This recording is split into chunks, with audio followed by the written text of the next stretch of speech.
आदमी अपनी मेहनत की कमाई से भी समाज के लिए योगदान करे, अगर उस आदमी को अवसर मिलेगा तो वो आपके लिए नहीं काम करके दिखाएगा। मैं बताऊं 12 ये जो जहां साउंड से जुड़ी हुई चीजें रखी है वहां से हट जाओ। बस ये अनुरोध है कि वहां से हट जाओ। देखो इसको ऊपर उठाओ।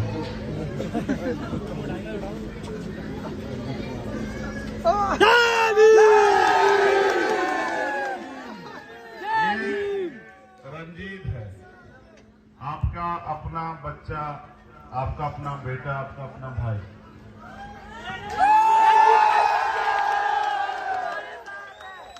मैं आपके प्यार का, आपकी भावनाओं का सम्मान करता हूं, लेकिन मैं नौजवान साथियों को ये भी कहना चाहता हूं कि अगर सिर्फ नारे लगाने से शक्ति मिला करती तो हम सबसे शक्तिशाली होते दुनिया में, भारत में नहीं। क्योंकि हमारे लोग बाबा साहब अम्बेडकर के सबसे ज्यादा नारे लगाते हैं, लगाते हैं नहीं लगाते हैं, लेकिन राजनीतिक हैसियत तो हमारी सबसे ज्यादा कमजोर है। तो इसका मतलब खाली नारे लगाने से शक्ति नहीं मिलेगी। अब मेरी बात पे आप गौर करो। मैं अपने महापुरुषों को नमन करता हूँ। मेरी माताएं बहनें यहाँ उपस्थित, पहली बार नहीं आया है चुनाव। चुनाव तो हर 5 साल बाद आता है, उससे पहले भी आता है चुनाव, कभी विधानसभा का, कभी लोकसभा का, कभी और कोई अन्य चुनाव आते रहते हैं।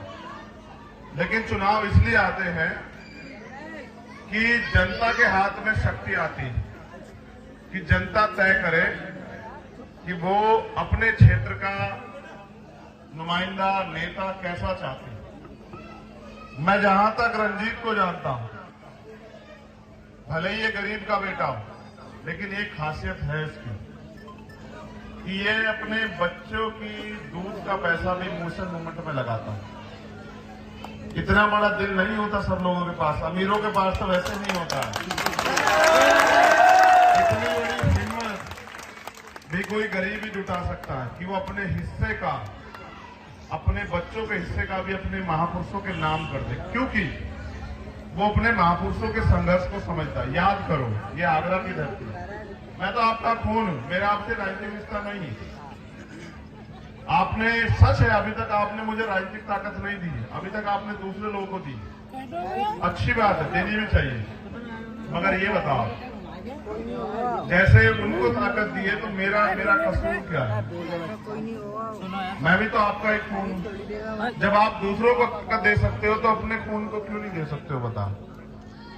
आप ताकत रंजीत को थोड़ा ही दे रहे हैं, आप ताकत सविता बहन जी को थोड़ा ही दे रहे हैं, आप तो ताकत चंद्रशेखर आजाद को दे रहे हैं। मैंने आपसे नहीं कहा विधानसभा में, मैं इस गली में नहीं आया कि मुझे ताकत दो। आपको लगता था कि हमसे जुड़े हुए दूसरे लोग ताकतवर हो सकते हैं, लेकिन मैं आपसे कह रहा हूं, ये शहर का चुनाव, नगर का, आपको नगर की सरकार बनानी, आपका पार्षद कैसा हो ये आप तय करेंगे। वो आपके बिजली, पानी, सड़क, सफाई, स्कूल की लड़ाई कैसे लड़ेगा ये आप तय करोगे। मगर बाबा साहब अम्बेडकर ने जब वोट का अधिकार हमें दिया तो ये थोड़ा ही कहा कि सिर्फ अमीर के बच्चे आगे बढ़ेंगे या पैसे वाले लोग ही राज करेंगे। उन्होंने तो ये कहा ना कि इस वोट की, उन्होंने तो कहा ये बात जब उन्होंने वोट का अधिकार हमें दिला, कहा आज मैंने रानी का पेट चीर दिया है, आज के बाद राजा आपकी वोट से तैयार होगा। मैं नहीं आया आपके यहाँ कभी वोट मांगने, क्योंकि मैं तो आपका खून हूं, मैं तो लड़ूंगा जब तक जिंदगी रहेगी। लेकिन मेरा ये मानना है, जो आदमी अपनी मेहनत की कमाई से भी समाज के लिए योगदान करे, अगर उस आदमी को अवसर मिलेगा तो वो आपके लिए नहीं काम करके दिखाएगा। मैं बताऊंगा, अगर आपको ये लगता हो कि मैंने इतना सा भी संघर्ष किया इस लड़ाई को लड़ने के लिए, बाबा साहब के आंदोलन को चलाने के लिए, तो इस शहर की सरकार में मेरी हिस्सेदारी करवा देना।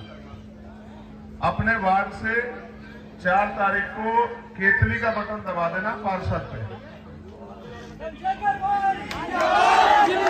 इधर आपने पार्षद का बटन दबाया केतली का, इधर अमीरों को झटका जोर का बड़े प्यार से लगेगा।